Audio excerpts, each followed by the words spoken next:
സൗജന്യ യാത്രക്കൊരുങ്ങുന്ന സ്ത്രീകൾ നിർബന്ധമായിട്ടും അറിഞ്ഞിരിക്കേണ്ട ചില കാര്യങ്ങളാണ് ഞാൻ പങ്കുവെക്കുന്നത്. കേരളത്തിന്റെ ചരിത്രത്തിൽ നാളെ പുതിയൊരു അധ്യായത്തിന് തുടക്കം കുറിക്കുകയാണ്. അതെ, ഇതുവരെ വന്ന സർക്കാരുകൾ നമുക്ക് നൽകിയിട്ടുള്ള ആനുകൂല്യങ്ങളിൽ ഏറ്റവും എടുത്തു പറയേണ്ട ഒന്നാണ് സ്ത്രീകൾക്കുള്ള KSRTCയിലെ സൗജന്യ യാത്ര. കേരളത്തിൽ സൗജന്യ യാത്രക്കൊരുങ്ങുന്ന സ്ത്രീകൾ നിർബന്ധമായിട്ടും അറിഞ്ഞിരിക്കേണ്ട ചില കാര്യങ്ങളാണ് ഞാൻ പങ്കുവെക്കുന്നത്. കേരളത്തിൽ 14 ജില്ലകളിലായിട്ട് 3125 ഓർഡിനറി ബസ്സുകളാണ് സർവീസ് നടത്തുന്നത്. ഓർഡിനറി ബസ്സുകൾ മിക്കതും നീല കളറിലായിരിക്കാം നമുക്ക് കാണാൻ കഴിയുന്നത്, സൗജന്യമായി ലഭിക്കുന്നത്. Ordinary, city ordinary, limited stop ordinary, town to town, fare stage limited stop, point to point limited stop, ഗ്രാമവണ്ടി. മാത്രവുമല്ല, നമ്മൾ യാത്ര ചെയ്യാൻ ഉദ്ദേശിക്കുന്ന വാഹനത്തിന്റെ ഡോറിന്റെ ഭാഗത്ത് പ്രിയദർശിനി സ്ത്രീ സൗജന്യ യാത്ര എന്നുകൂടെ എഴുതി ചേർത്തിട്ടുണ്ടാവും.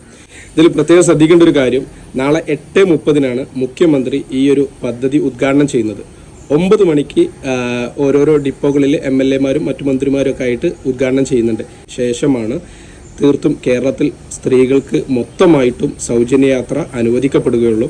ഈ യാത്ര തീർത്തും കക്ഷി രാഷ്ട്രീയ ഭേദമന്യേ എല്ലാവർക്കും, കേരളത്തിലെ എല്ലാ സ്ത്രീകൾക്കും സൗജന്യമായിരിക്കും എന്നത് തന്നെയാണ് ഇതിൻ്റെ പ്രത്യേകത. അപ്പോൾ നമുക്ക് രാഷ്ട്രീയ ഭേദമന്യേ ഈ ഒരു മഹത്തായ പദ്ധതിയെ കൈയടിച്ച് സ്വീകരിക്കാം.